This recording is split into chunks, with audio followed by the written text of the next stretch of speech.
सभी को प्रणाम। भारत सरकार की या हमारे कहें राज्य सरकार की अनेक ऐसी योजनाएं होती हैं जिनका हमें पता ही नहीं होता है और अनजाने में हम उनसे वंचित रह जाते हैं। तो आइए आज मैं आपको बताता हूं भारत सरकार की एक महत्वाकांक्षी योजना, महत्वपूर्ण योजना एनएमएमएस। अब आप सोच रहे होंगे ये एनएमएमएस क्या है। एनएमएमएस की फुल फॉर्म की बात करें हम तो ये है national means cum merit scholarship.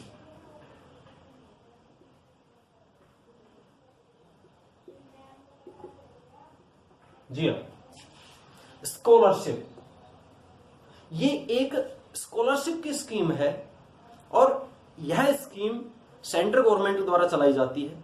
Central government की एक मिनिस्ट्री है, वो मंत्रालय है एमएचआरडी।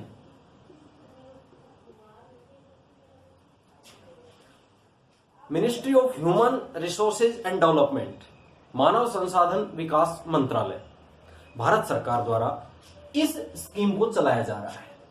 यानी छात्रवृत्ति की यह योजना किसके द्वारा चलाई जा रही है? मानव संसाधन विकास मंत्रालय, भारत सरकार द्वारा चलाई जा रही है। अब आपका प्रश्न हो सकता है कि कौन ये छात्रवृत्ति प्राप्त कर सकता है? बिल्कुल सही है। और क्यों ये छात्रवृत्ति दी जा रही है? तो सबसे पहले हम बात करते हैं एनएमएमएस जो स्कॉलरशिप है इसके उद्देश्यों की बात करते हैं। इसका उद्देश्य क्या है? इसका सबसे महत्वपूर्ण उद्देश्य है ग्रामीण क्षेत्रों में जो प्रतिभाशाली बच्चे हैं उनकी प्रतिभा यदि धनाभाव के कारण रुक रही है, धनाभाव पैसे की कमी यदि उनके आड़े आ रही है, पढ़ाई को रोक रही है, पढ़ाई में बाधा बन रही है, तो उस बाधा को दूर करना इस स्कीम का मुख्य उद्देश्य है, ताकि हमारे ग्रामीण परिवेश के जो बच्चे हैं वो अपनी पढ़ाई को जारी रख सके, पैसे के अभाव में उनकी पढ़ाई बंद नहीं हो। ठीक है, क्लियर है? यानी आर्थिक संबल देना जो प्रतिभाशाली विद्यार्थी है, होशियार विद्यार्थी है, उनको। ये छात्रवृत्ति ले कौन सकते हैं, किनको मिल सकती है, क्या आपके बच्चे भी ले सकते हैं? तो इसकी कुछ पात्रताएं हैं। पात्रताओं की बात करूं तो उससे पहले मैं आपको इसकी मोटी मोटी जानकारी दे देता हूं कि जो एनएमएमएस स्कॉलरशिप है किसकी योजना है? एमएचआरडी की योजना है। इसकी जो परीक्षा होती है, ये स्कॉलरशिप सीधे नहीं मिलती है, इसके लिए एक परीक्षा का आयोजन होता है।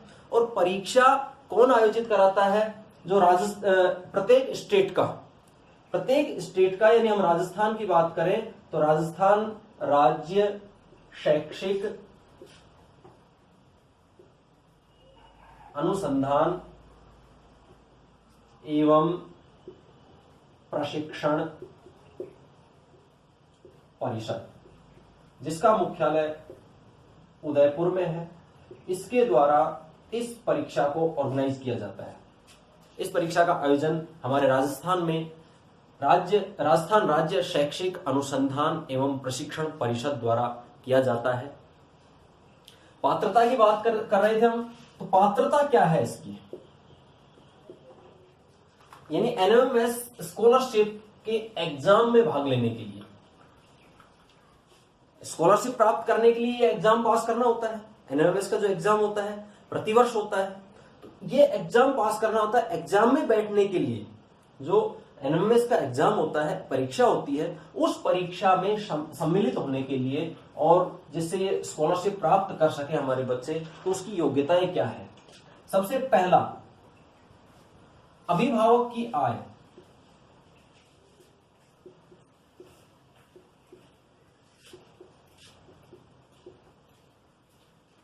₹1,50,000 से कम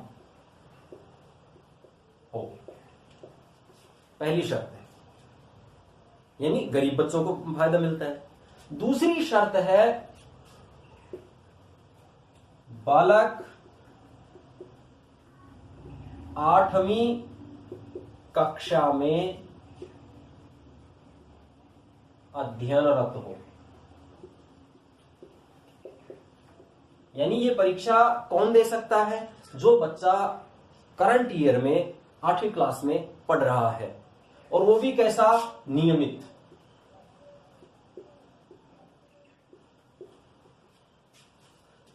तीसरा, कहां पढ़ रहा हो? राजकीय विद्यालय में।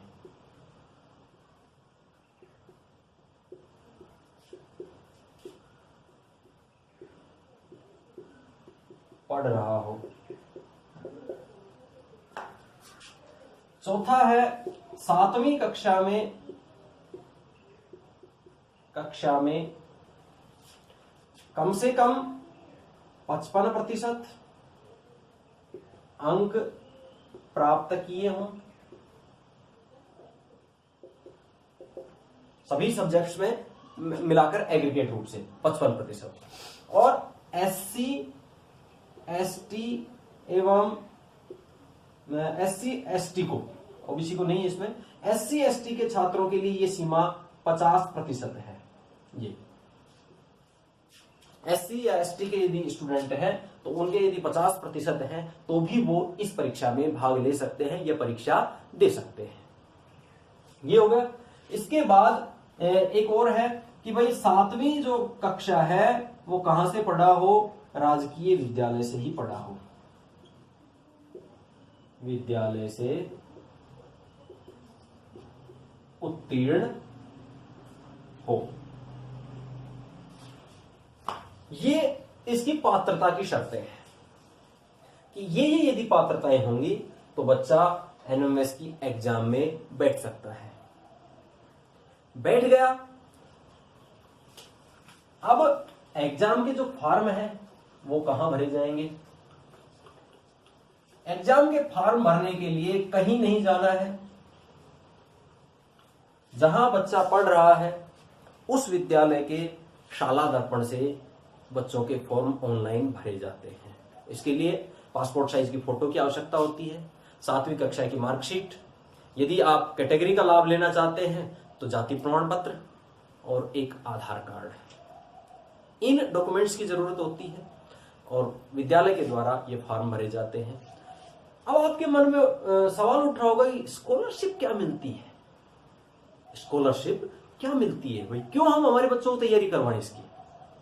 देखिए, स्कॉलरशिप बहुत बड़ी रकम है।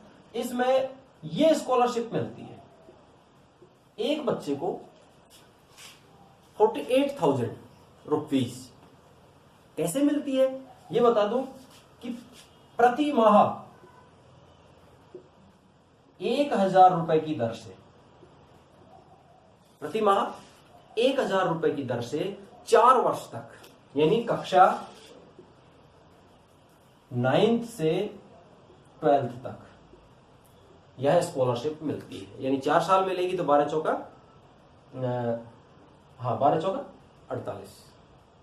48 महीने हो गए, तो 48 महीने की 48,000 रुपए छात्रवृत्ति मिलती है। इतनी बड़ी स्कॉलरशिप गरीब बच्चों के लिए एक बहुत बड़ा वरदान है। तो क्यों ना हम भी अपने बच्चों को तैयारी करवाएं, ताकि उन गरीब बच्चों की पढ़ाई बाधित नहीं हो धनाभाव के कारण। आप और हम अपनी जेब से कुछ दे नहीं रहे हैं, सिर्फ बच्चों को मोटिवेट कर रहे हैं, कुछ तैयारी करवा रहे हैं। तो मेरा आपसे निवेदन रहेगा कि इसके लिए बच्चों को विशेष रूप से मेंटली प्रिपेयर करें, ताकि बच्चे इसमें भाग लेने से झिझके नहीं। अब ये 9 से 12 तक, जैसे कक्षा 9वीं में पढ़ रहा है, 10वीं होगा, फिर 11वीं में, फिर 12वीं में, 4 साल पढ़ेगा बच्चा। 4 साल के लिए स्कॉलरशिप मिलती है। तो इसकी कुछ शर्तें हैं। पहली शर्त है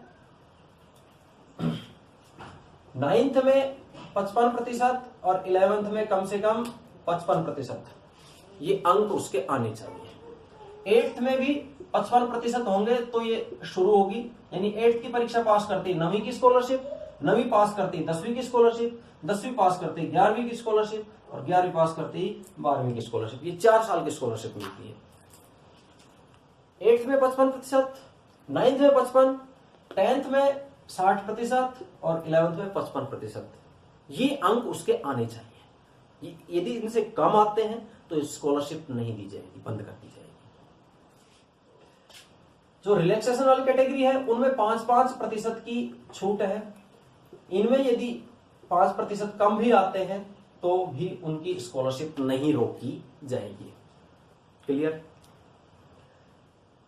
गवर्नमेंट स्कूल आप कहें कि भाई गवर्नमेंट स्कूल नवोदय विद्यालय हैं, तो ये बात यहां मैं क्लियर कर देना चाहता हूं कि जवाहर नवोदय विद्यालय, केंद्रीय विद्यालय या राज्य सरकार के कोई भी किसी भी तरह के आवासीय विद्यालय हैं जहां रेजिडेंस की सुविधा है, बच्चों को वहां रखा जाता है, तो ऐसे आवासीय विद्यालयों में, जैसे कस्तूरबा गांधी आवासीय विद्यालय हैं, ऐसे विद्यालयों के विद्यार्थी इस परीक्षा में शामिल नहीं हो सकते हैं। ठीक है। दूसरा, प्राइवेट स्कूल्स के स्टूडेंट्स भी इस परीक्षा में शामिल नहीं हो सकते हैं। सिर्फ राजकीय विद्यालय, गैर आवासीय विद्यालय के स्टूडेंट्स ही इस परीक्षा में शामिल हो सकते हैं। अब परीक्षा होगी, फॉर्म भर दिया आपने, परीक्षा होगी, परीक्षा का क्या पैटर्न होगा उसकी चर्चा कर लेते हैं कि परीक्षा में क्या पढ़ना है और क्या उस परीक्षा में आएगा। तो आपको बता दूं, प्रश्न पत्र 2 होंगे। First, MAT mental aptitude test या मानसिक योग्यता परीक्षा,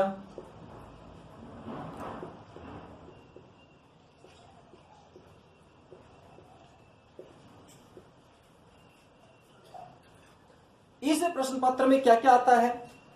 पहला है मानसिक योग्यता के प्रश्न,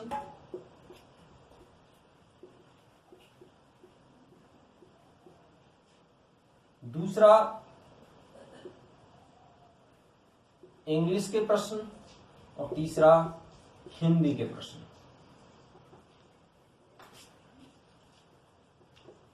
प्रश्न संख्या और अंक संख्या बराबर है।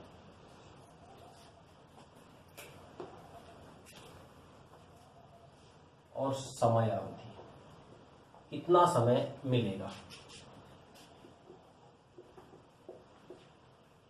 ठीक है। मानसिक योग्यता की बात करें तो मानसिक योग्यता के 45 प्रश्न होंगे, 45 नंबर के होंगे। इंग्लिश के 20 प्रश्न होंगे, 20 नंबर के होंगे, यानी प्रत्येक प्रश्न 1 अंक का। हिंदी के 25 प्रश्न होंगे और 25 अंक के होंगे। यूं करके टोटल 90 अंक का फर्स्ट पेपर होगा। समय कितना होगा? समय 120 मिनट। एक पेपर का 120 मिनट यानी 2 घंटे।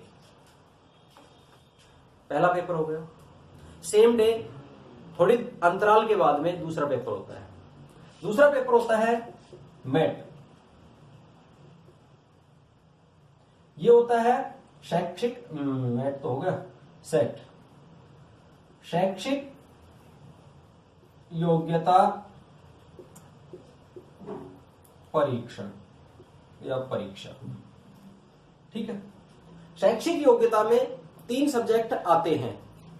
शैक्षिक योग्यता में देखते हैं कौन कौन सब्जेक्ट आते हैं। इसमें विज्ञान, दूसरा सामाजिक विज्ञान और तीसरा होता है गणित। ठीक है। विज्ञान 35, सामाजिक विज्ञान 35, गणित 20। वही अंक भी इतने ही, और 20 अंक का मैथ होता है। कुल होते हैं 90 अंक, यानी 180 अंक के दोनों पेपर होते हैं। वही टाइम, वही 2 घंटे का है। अब इसकी खासियत क्या क्या है? पहली बात, नो निगेटिव मार्किंग। नकारात्मक अंकन नहीं होता है। गलत यदि उत्तर हो गया है तो उसके नंबर कटते नहीं है। ये इसका प्लस पॉइंट है। ठीक है। पेपर कैसे होता है? पेपर ओएमआर शीट पर होता है। बच्चों को ओएमआर शीट फिल करनी होती है। दोनों पेपरों की अलग अलग ओएमआर शीट होती है। एक पेपर, इस पेपर में और इस पेपर में, दोनों में मिनिमम मार्क्स 40% होने चाहिए, यानी क्वालिफाइंग जो मार्क्स हैं वो 40% है। यदि रिलैक्सेशन वाली कैटेगरी है, SC ST की बात करें तो उनके लिए 32% है। ये ध्यान रहेगा आपको। 40% मिनिमम क्वालिफिकेशन के लिए, और क्वालिफाइड यदि हो गई तो क्वालिफाइड होने के बाद में बच्चों को क्या क्या चाहिए होता है, इसको मैं मिटा देता हूं। सबसे पहले आपको आधार कार्ड की जरूरत होगी बच्चे के, है ना, जो स्कॉलरशिप लेगा उस बच्चे के आधार कार्ड की जरूरत होगी। दूसरा, आय प्रमाण पत्र। ये आय प्रमाण पत्र की आवश्यकता उस समय भी होती है जब हम फॉर्म अप्लाई करते हैं, क्योंकि आय को हम कैसे डिस्क्राइब करेंगे, तो आय के लिए आय प्रमाण पत्र की आवश्यकता होती है। तीसरा, जाति प्रमाण पत्र यदि लागू हो, दिव्यांगता का प्रमाण पत्र यदि लागू हो,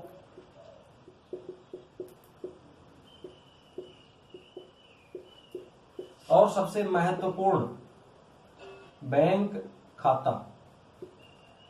ये जो पासबुक है उसके फर्स्ट पेज की कॉपी। बैंक खाता कहां होना चाहिए? स्टेट बैंक ऑफ इंडिया में, और वो आधार सीडेड होना चाहिए, आधार से लिंक होना चाहिए। ये खाता बीच में बंद नहीं हो, ये बच्चे को ध्यान रखना है। और छात्रवृत्ति यदि एक बार बीच में बंद हो जाती है तो दोबारा चालू नहीं होती है, इसलिए हमें ध्यान रखना चाहिए। एक बार यदि बच्चा उत्तीर्ण कर लेता है इस परीक्षा को, तो एक परीक्षा उत्तीर्ण करने से उसको 4 साल तक बेनिफिट्स मिलते रहते हैं। तो बताइए इससे अच्छा ऑफर और क्या होगा? जो प्रतिभाशाली बालक है, पहले मैंने कहा प्रतिभाशाली बालकों के लिए है, अपन सोचे भाई किसी को भी दिलवा दें, वो संभव नहीं है। आज कंपटीशन बहुत अधिक बढ़ रहा है, तो ये जो स्कॉलरशिप है इसके लिए हम अधिकाधिक बच्चों को मोटिवेट करें। और मैं चाह रहा हूं कि इसी एग्जाम के लिए मैं एक सीरीज लेके आऊं ताकि बच्चे उससे लाभान्वित हो सके, क्योंकि हमारे ग्रामीण क्षेत्रों में बच्चे मेंटल एबिलिटी पे इन पे ध्यान कम देते हैं। तो मैं चाह रहा हूं कि उनके लिए एक एनएमएस की सीरीज तैयार करूं। तो आपका रेस्पॉन्स मुझे मोटिवेट करेगा कि इनके लिए तैयार की जाए या नहीं की जाए। तो आपके बच्चे भी इस परीक्षा में सफल हों। तो इन्हीं शुभकामनाओं के साथ मैं लेता हूं विदा। धन्यवाद।